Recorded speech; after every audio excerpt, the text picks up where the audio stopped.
get our caliper brackets back on.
My assortment cotter pins, so grab a cotter pin.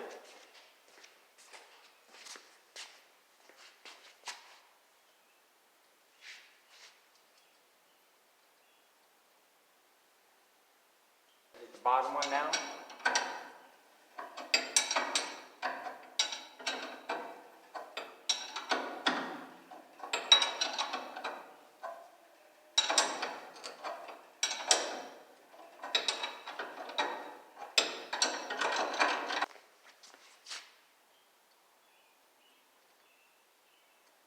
There we go. Okay, before I get too far myself and get all this on here, I got to attach this brake line up here. I've already gone ahead and ran the screws through these holes since this is a new frame rail to get those in. The brake line that comes with it does not line up with those two holes that it needs to line up to. This was correct with my old one, but being an aftermarket frame rail, those holes were probably not exactly in the right spot. So what I did is I just made this slit longer so I could attach this. And this goes up here like this.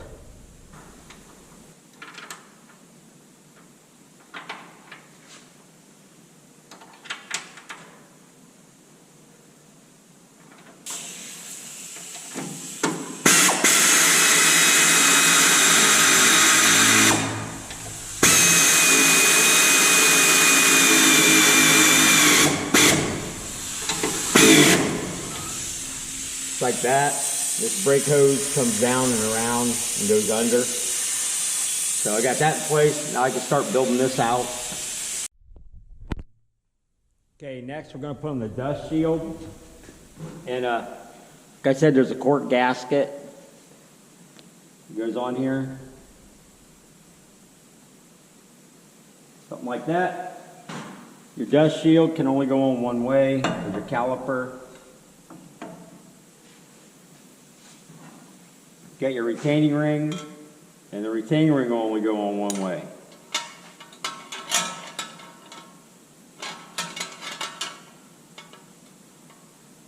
Right there, it goes that way. So I'm going to get all this started. Make sure that gasket's lined up. It is. And we're just going to tighten things up.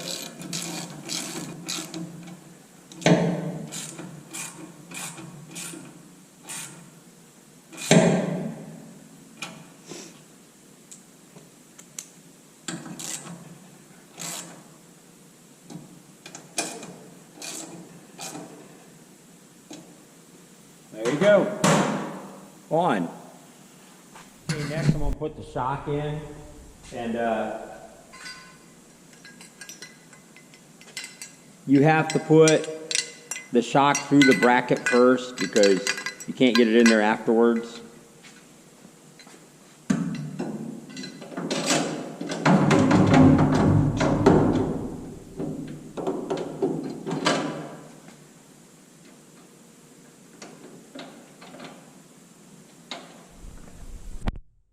Okay, top's all mounted in. the 3 bolts to hold the little bracket or the tower, and then the 2 bolts to hold the shock. Now I'm going to raise it. I'm going to put the two bolts down here in that belong. Okay, shocks are in. I think now I'm going to put this spring thing in.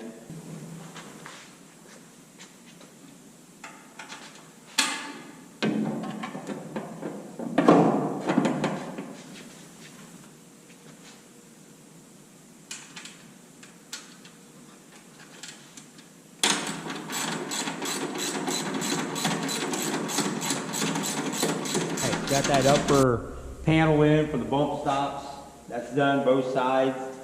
Now it's time to go down to the rotors and start putting those together. So let's get this in the air and go down to that. In case none of you noticed it, I went ahead and put dust shields on backwards. I need to turn those around.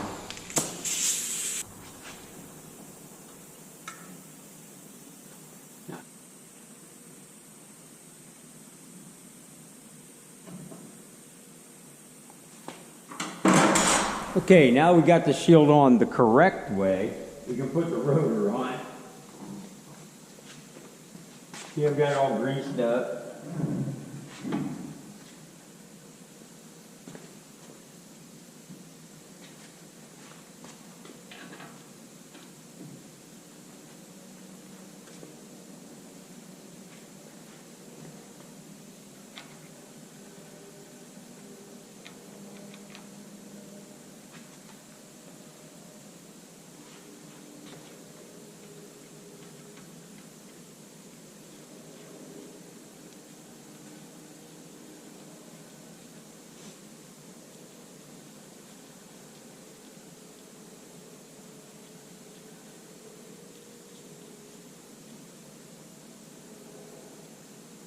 Okay, let me go grab something to tighten that down and I'll be back. Okay, next I'm going to put the brakes or the calipers and the brakes on. This is kind of weird, but the brake shoe actually, the back one's got to go in first, like that. And then you have these clips that actually hold that brake shoe down. And they go in there like that with a bolt. I say I don't know Fords, but I think it's a pretty good idea myself.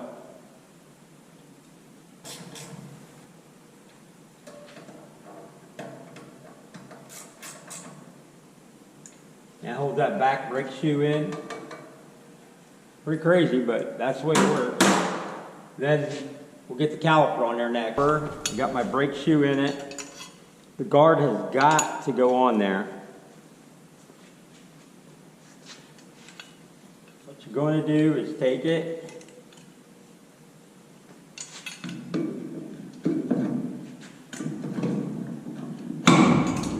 drop it on there just like that. Okay, after you got the guard on there kind of lined up, these bolts got to go through the guard and the caliper.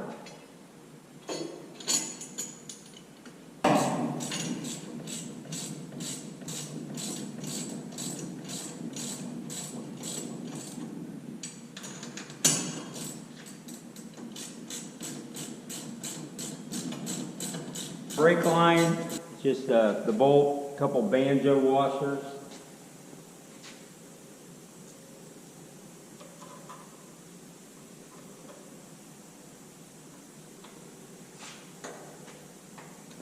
Tighten that up and you're done. All right, next I think we need to look at this sway bar. I'm going to go find it and figure out what I can do from there.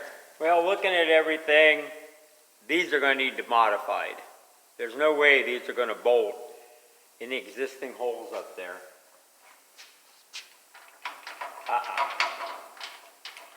They will not. They're actually going to need the corners notched out for it to miss. Yeah, it won't fit up there without modifying. So I have to get the old ones and compare. Give you an example. The original, the replacement. Yeah, not going to work. These are definitely going to need modified. There's just too much material out here hitting everything compared to these that had the room. These will mount right up there, no problem. I can move them around. These, no. I thought I'd show you the difference in these sway bars, but first, here's the modification I made to make these fit. I just rounded off the corners, and they fit just fine.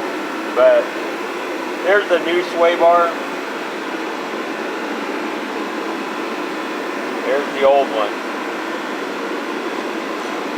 Lot difference. Lot of thickness there.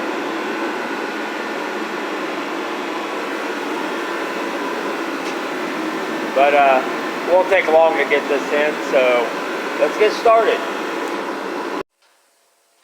Okay, we're going to put this sway bar up here.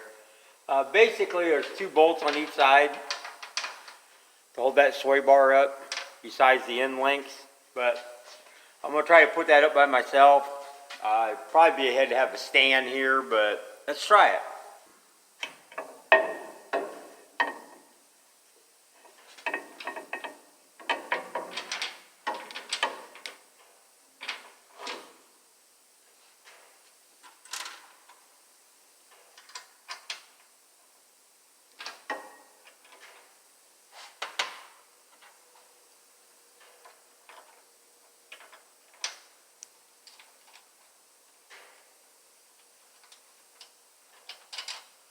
I'm going to start with 1 nut to help hold it up there.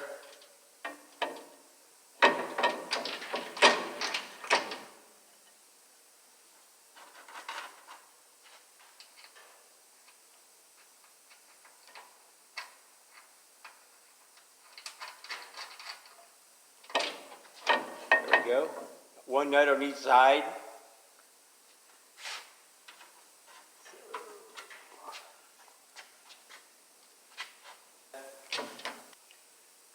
Now grab a washer, a lock washer, and a nut. Put the other side up there.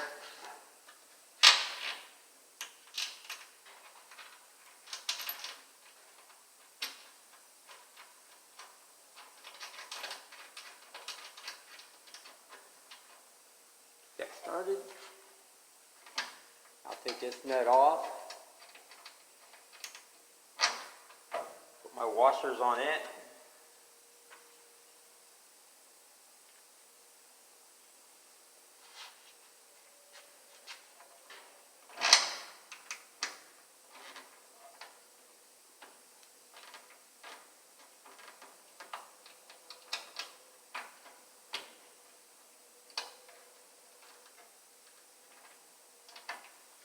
Okay, it'll be a little rougher than I thought.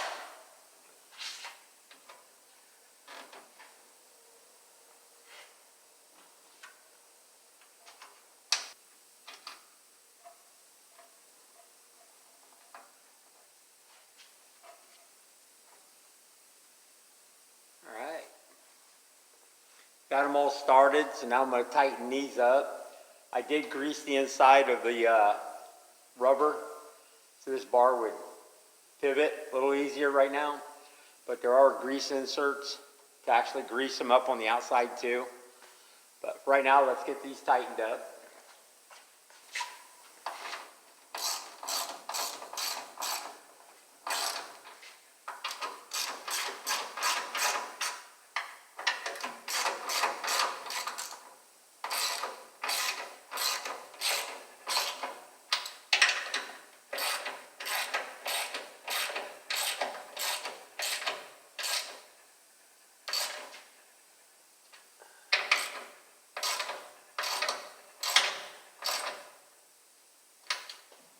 Do that to the other side.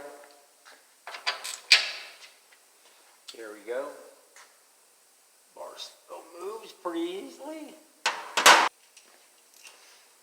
Now we have the end links to install. That's what they look like. They're just all put together on one. But this is how they actually go together. Pay attention how you put them in. So the bar with the washer is going to go on first. It goes underneath. Then you're going to use another rubber grommet, another washer. Then you're going to put your bar in.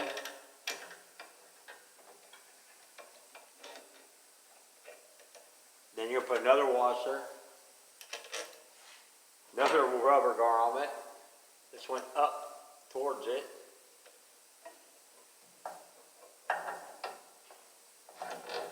These all go in like that. Another rubber one on top. Another washer. Then your nut.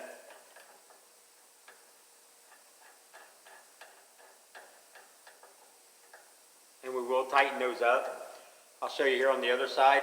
Do the other side here. Again, your bolt and a washer. Washer first. Rubber grommet. See, it's got a little lip. That's going to be in that hole up. So you want to go up like that. Start it. Now the next rubber grommet goes down. So that way they both go in that same dang hole. And then another washer on top of that. And you're going to use your metal sleeve.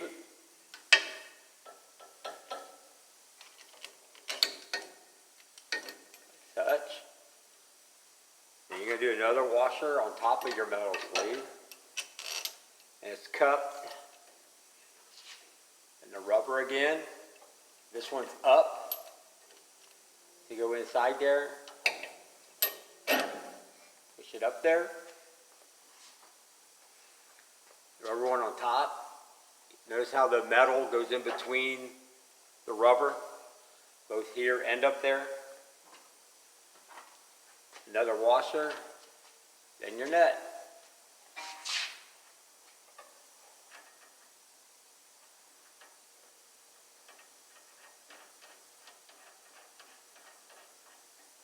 And it really is that easy. Now we're going to tighten these down until we have about, I'd say, a half to 3/4 of an inch of thread up above your nuts. And that's it. You don't want to over tighten these. You don't want to go crazy.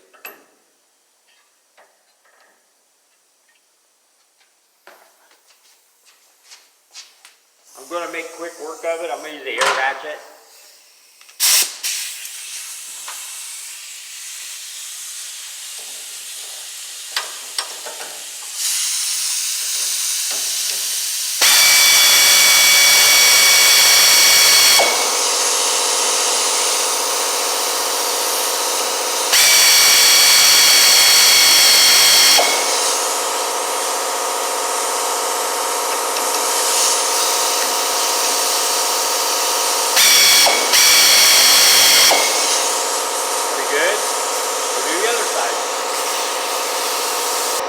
Done. Nice big old sway bar, all bolted in, nice and tight. End lengths in. We're good to go now.